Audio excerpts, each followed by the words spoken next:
Bismillahirrahmanirrahim. Alhamdulillahirrabbilalamin. La haula wala quwata illa billah. Kita masuk ke teori tentang komunikasi bisnis.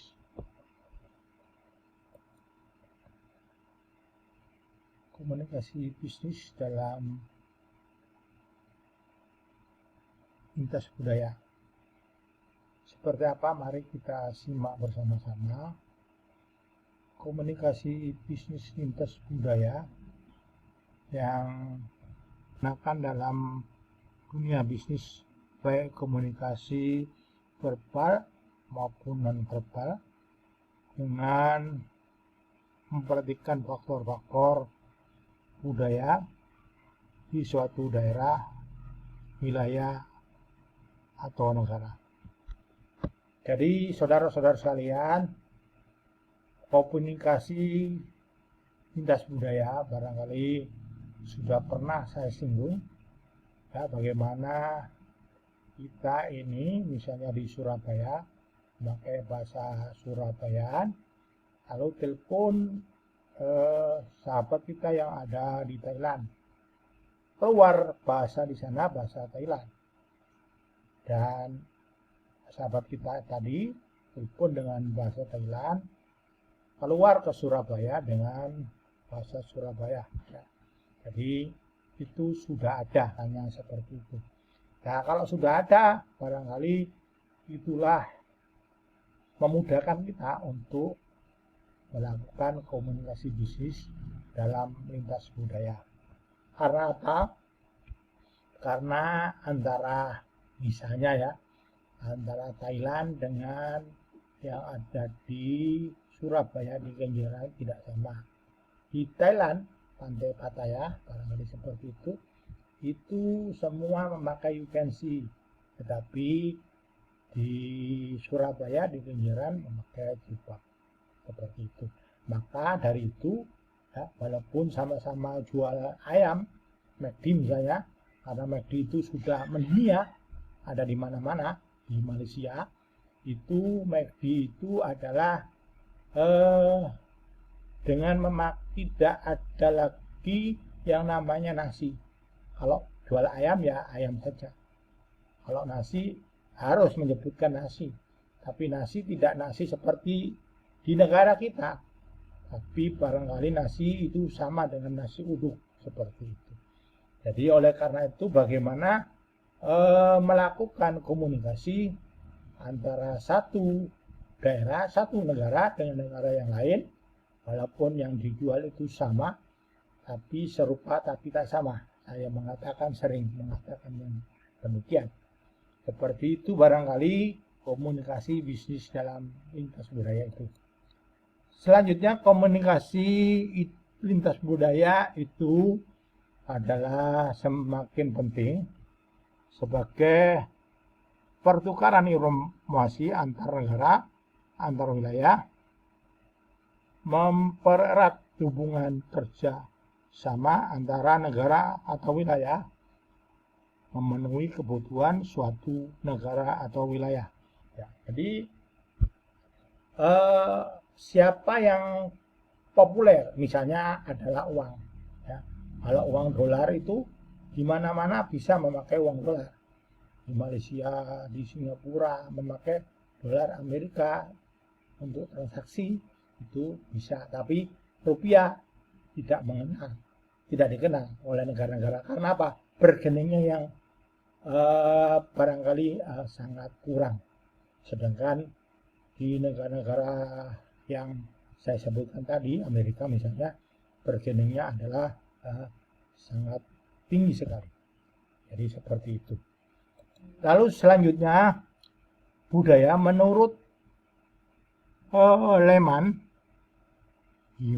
Isming dan Bati, budaya itu sebagai sekumpulan pengalaman hidup yang ada dalam masyarakat, tentu saja banyak dan variatif, termasuk di dalamnya bagaimana perilaku dan keyakinan atau kepercayaan masyarakat itu sendiri. Ya, jadi budaya itu adalah, gitu, barangkali seperti itu, diartikan adalah sebagai kepercayaan yang ada di dalam masyarakat, yang dipercaya oleh masyarakat. Lalu menurut Hotchkiss,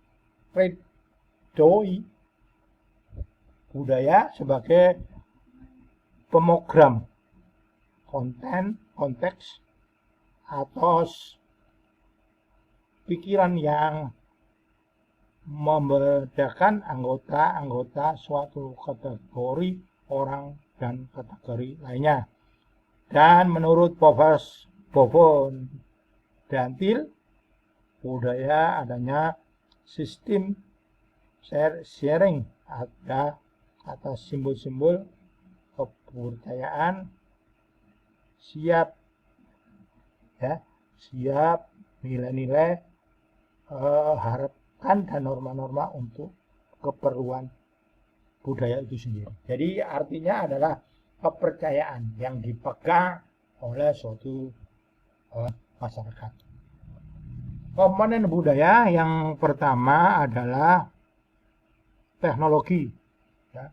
Teknologi mencakup teknik atau cara yang digunakan untuk mengubah atau memenuhi materi dalam suatu produk yang dapat berguna bagi masyarakat. Jadi budaya itu di dalamnya ada teknologinya. Jadi masyarakat yang memakai teknologi tinggi, ya, itu tidak sama dengan masyarakat yang hampir-hampir tidak memakai teknologi, ya, konvensional sekali. Karena teknologi itu sangat dinamis. Contohnya adalah yang kita lakukan, ya. Dulu tidak ada yang namanya kuliah dengan tatap muka yang ada di e-learning, tidak ada. Sekarang ada. Bahkan sekarang ini cenderung, ya, nantinya itu semuanya akan tidak ada. Karena apa? Semua itu bisa ditanyakan kepada googling seperti itu. Apa iya ya? Apa iya ya? Apa iya ya? Nah, itu nanti bisa ditanyakan seperti itu. Maka profesi yang pertama hilang, konon katanya, ya, nanti itu adalah guru. Karena apa? Karena ya cenderung menggurui. Makanya kalau guru itu tidak boleh menggurui, tetapi memberikan fasilitas. Ya, yang namanya manusia itu tidak sama. Mungkin lubang hidungnya sama, tapi serupa, ya, tapi tidak sama. Di dalam teknologi, di dalam budaya-budaya itu juga ada ekonominya, yang suatu cara orang menggunakan, ya, segala kemampuannya untuk menghasilkan sesuatu yang bermanfaat bagi orang maupun orang lain, termasuk kegiatan menghiasi, menghasilkan barang dan jasa, ya, distribusi dan konsumsi. Jadi artinya adalah kebutuhan manusia. Kebutuhan manusia itu adalah ekonomi, karena ekonomi itu artinya adalah kebutuhan rumah tangga. Jadi kebutuhan rumah tangga itu apa? Sandang, pangan, papan, itu yang paling mendasar. Jadi kalau misalnya di dalam budaya itu ada unsur ekonominya di samping unsur teknologi. Yang selanjutnya di dalam budaya itu ada unsur sosialnya, ya, suatu tentang lembaga yang belakangan dengan bagaimana sesuatu yang berhubungan dengan orang lain menghasilkan kegiatan mereka untuk dapat hidup secara harmonis dengan yang lain dan mengerjakan perilaku yang dapat diterima oleh generasi berikutnya. Jadi di dalam budaya itu di samping teknologi ekonomi ada faktor sosial. Sosial itu ya adalah komunitas, merupakan tolong-menolong antar komunitas itu ya. Jadi sosial itu intinya adalah tolong-menolong antara komunitas satu dengan komunitas yang lain, barangkali seperti itu. Nanti Anda bisa menerjemahkan sendiri seperti apa, mungkin ada yang lebih baik ya, maka nanti bisa dimasukkan di dalam pembuatan soal. Selanjutnya adalah estetika ya, atau etika ya, berkaitan dengan dongeng, hikayat maupun orang dan tarik menarik ya, nilai-nilai estetika dalam peran ya dan sebagainya. Jadi artinya estetika itu ya, etika itu ya, budaya itu, etika misalnya contohnya orang Jawa itu kalau megang itu sangat kurang ajar sekali ya. Tapi kalau orang Arab barangkali kalau sepanjang tidak memegang kepala itu tidak masalah, seperti itu mungkin. Jadi antara satu dengan yang lain ya, jangankan kok negara ya, daerah satu dengan daerah yang lain itu tidak sama ya, yang terkait dengan etikanya. Di sini adalah estetikanya. Selanjutnya adalah bahasa ya, bahasa, cara yang digunakan secara dalam mengungkapkan sesuatu melalui simbol-simbol. Jadi artinya bahasa itu adalah, walaupun mungkin bahasa Indonesianya orang Surabaya dengan Medan itu tidak sama ya. Orang Medan itu mesti suaranya keras lantang, kalau Surabaya agak kalem, kecuali saya barangkali suaranya agak lantang seperti itu. Jadi termasuk di dalam budaya tingkatan budaya menurut Corpi dan Hildebrand ya, dalam dunia praktek terdapat 3 tingkatan budaya. Yang pertama adalah formal tradisi, kebiasaan yang diakui oleh suatu masyarakat atau yang turun-temurun ya. Jadi yang formal, contohnya adalah mengetuk pintu ya, itu sudah merupakan budaya, salam, assalamualaikum dan lain sebagainya. Yang kedua adalah informal budaya, artinya budaya yang tidak formal, diteruskan generasi ke generasi melalui apa yang didengar, dilihat, dipakai, seperti itu. Selanjutnya contohnya, misalnya undangan rapat diminta jam 8 tetapi dalam praktek ya diumumkan dimulai jam 10. Itu biasanya orang-orang yang organisasi yang tidak maju. Tapi kalau organisasinya itu maju, maka apa yang ada di dalam undangan itu adalah mulainya adalah sebagaimana yang ada di dalam undangan.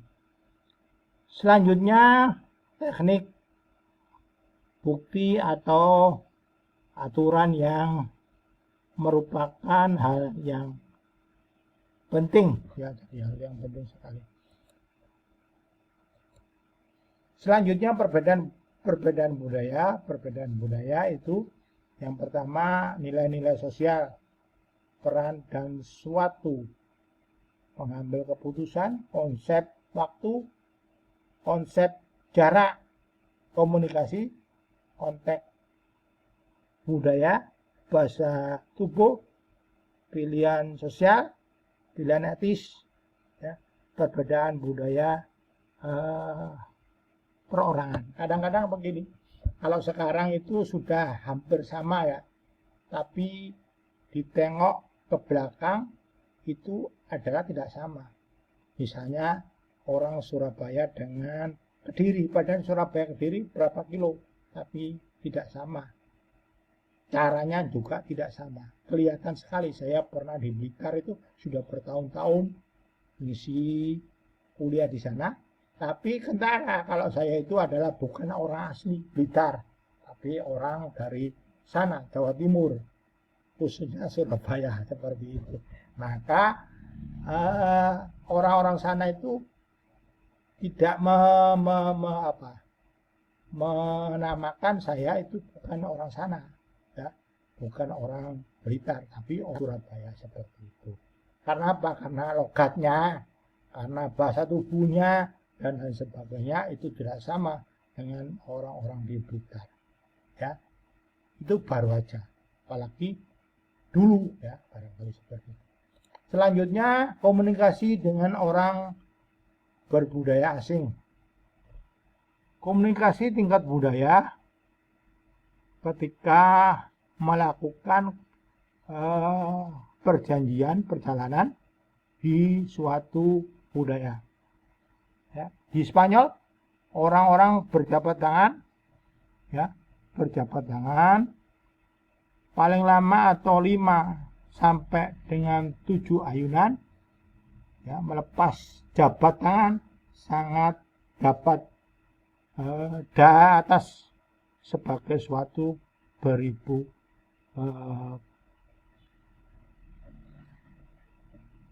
penolakan, ya. Di Prancis orang jabat tangan cukup dengan selain ayunan atau gerakan. Jadi masalahnya adalah tidak sama. Walaupun kelihatannya jabat tangan itu biasa, tapi orang-orang di dunia itu tidak sama. Saya teringat barangkali dulu ke kiai itu biasanya ada budaya cium tangan, ya, cium tangan. Lalu kalau ke kiai senior itu harus duduk, lalu maaf ada ngesot, seperti itu. Padahal saya itu tidak pernah salaman selain dengan orang tua saya, itu adalah dengan mencium tangan, tidak pernah, ya. Maka sama-sama sederajat. Maka saya ke rumah itu, ya, salaman biasa, ya, tidak pakai nunduk dan sebagainya. Maka santri-santri yang lain itu nyalami saya, ya, lumayan saya dapat salaman, ya, seperti itu, karena dianggap saya adalah temannya, seperti itu. Komunikasi dengan orang budaya asing, ya, itu budayanya sama, itu satu bukan dua negara tetapi sama. Tapi sebagai contoh saja. Di sini, ya, yang contohnya adalah orang Arab, orang Prancis, ya, dan Spanyol, seperti itu, ya. Nanti Anda bisa baca sendiri, barangkali seperti itu.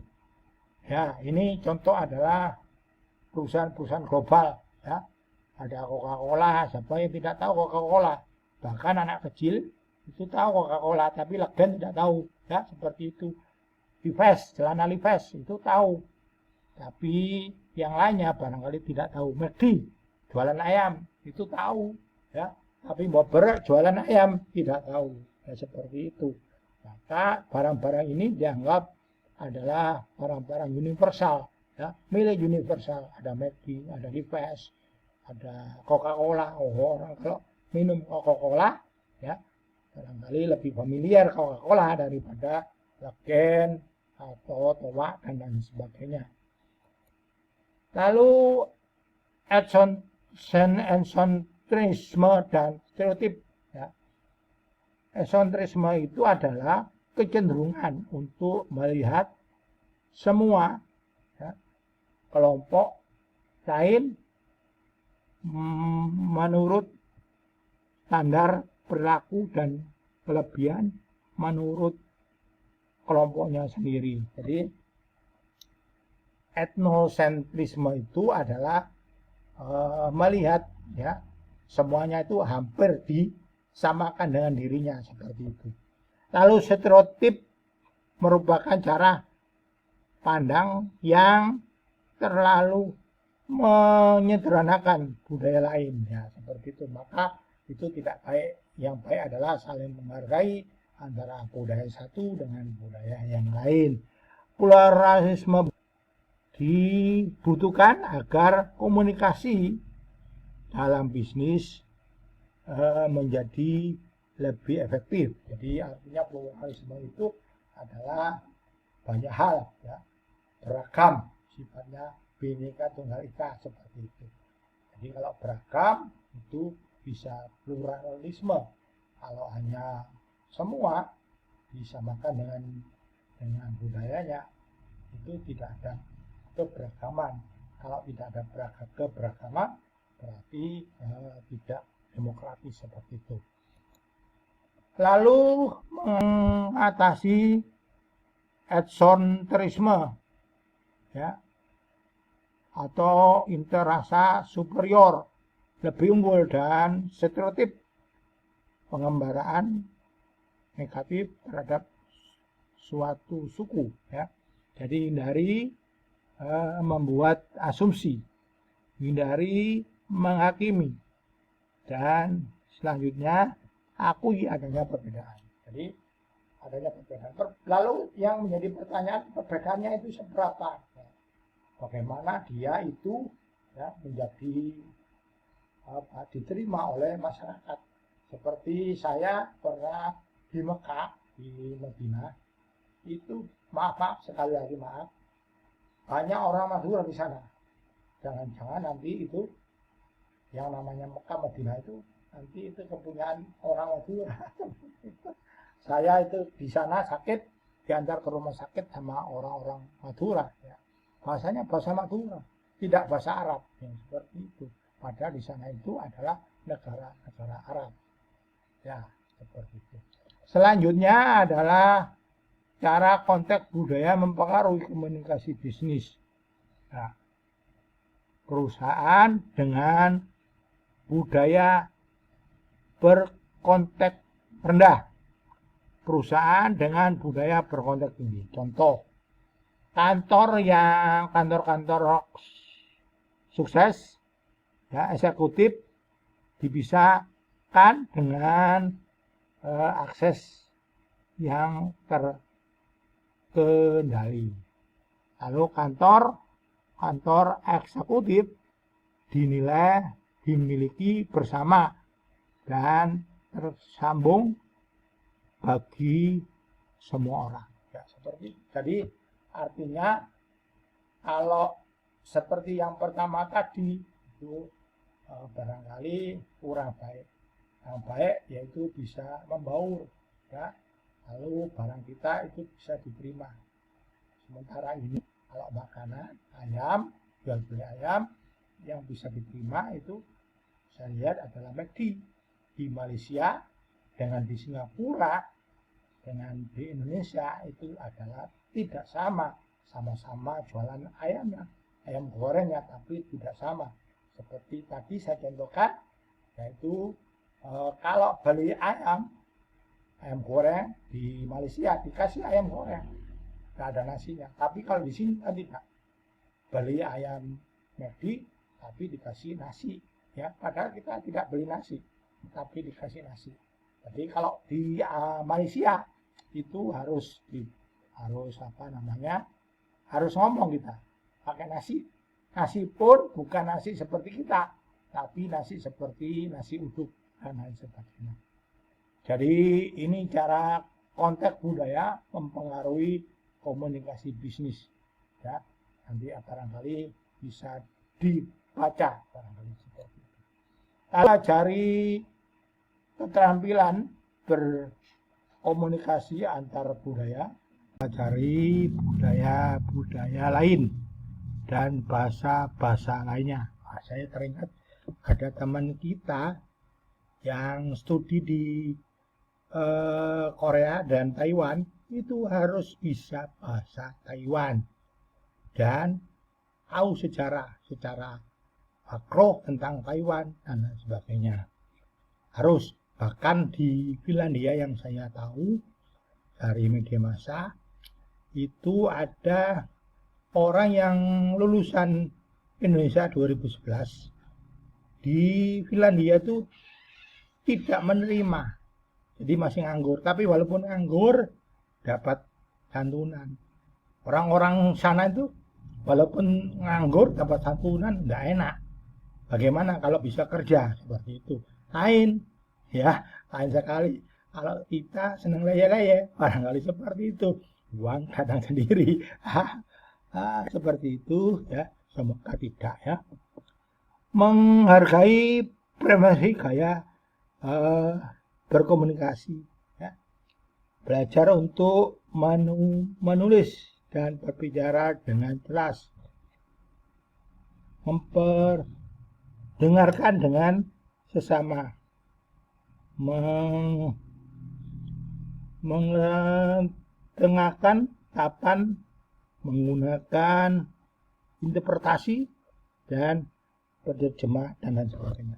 Maka dari itu nanti itu, tapi sudah tidak tahu belum ya, HP itu memakai bahasa di mana dia berpijak, di situ bahasanya akan bisa dilakukan. Tadi saya sampaikan kalau kita di Thailand maka bahasa Thailand yang keluar dari HP. Tapi tidak usah khawatir, kita bahasa Surabaya saja. Berhubungan dengan teman kita yang ada di Thailand itu bisa bahasa Thailand. Saya sendiri pernah mengikuti seminar internasional ya, bahasa Arab. Waduh Kak, ayo bahasa Arab apa ini? Lalu saya pakai yang namanya teropong ya. Teropong ada yang di kuping itu ya, seperti itu, maka saya pakai bahasa Indonesia yang keluar, bukan bahasa Arab. Seperti itu memang ada penerjemahnya. Tapi tambah tahun itu tambah banyak yang seperti itu. Bahkan yang terkait dengan komunikasi HP ya sudah ada yang semacam itu. Barangkali sudah lama Pak itu ya, saya yang terlambat update seperti itu barangkali. Lalu mempelajari budaya-budaya lain ya, saya kira sama dengan apa yang saya tadi sampaikan ya. Kalau kita belajar di luar negeri maka minimal sejarah berdirinya negara itu kita tahu ya, kita paham. Lalu kita diminta untuk memakai bahasa orang situ, Taiwan ya, orang Taiwan. Malaysia aja saya diminta memakai bahasa Malaysia, bahasa Melayu, berbeda dengan bahasa Indonesia. Tapi teman-teman saya itu senang pakai bahasa Inggris, karuan ya bahasa Inggris. Dengan memakai bahasa Melayu bingung, dia tambah bingung. Ya seperti itu. Menulis dengan jelas ya, maka harapannya kita diminta untuk bisa menulis, karena menulis itu adalah bentuk komunikasi ya. Gunakan bahasa yang sederhana dan jelas seperti itu. Maka diminta untuk seperti itu, tidak bertele-tele, tetapi tetap ya sederhana dan terbuka. Di sini ada cara menulis dengan jelas itu seperti apa, Anda bisa membaca di sini seperti itu. Tapi yang jelas yaitu bahasanya bahasa sederhana, tidak muluk-muluk seperti itu. Lalu diminta tulisan tadi secara tulis, maka diminta juga untuk berbicara dengan jelas ya. Berbicara dengan jelas itu adalah penting ya, berbicara dengan jelas.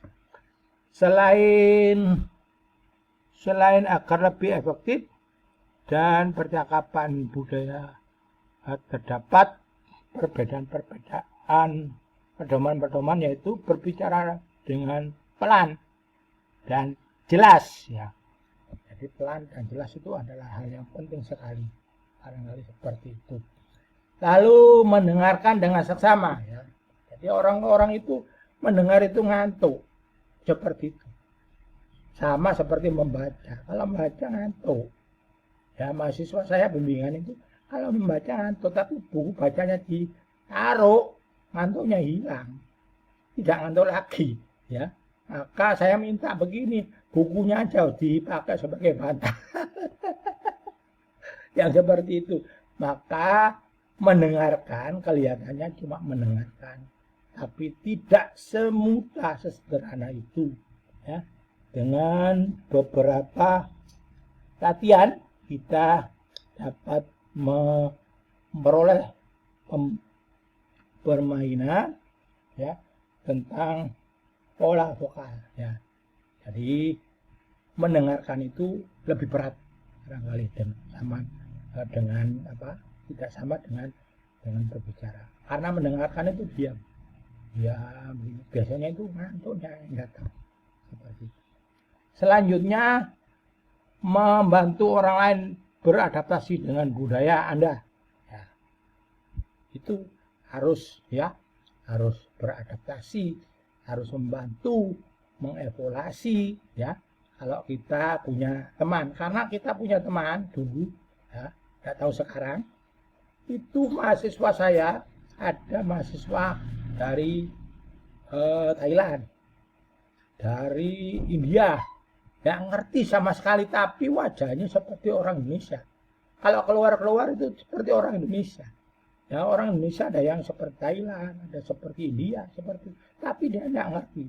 Tapi 1 tahun dengan bergaul, lalu ada temannya yang membantu, ya, bisa mengadaptasi, maka anak-anak itu bisa memakai bahasa kita. Selanjutnya, ya, ada 9 soal, ya. 9 soal, ya.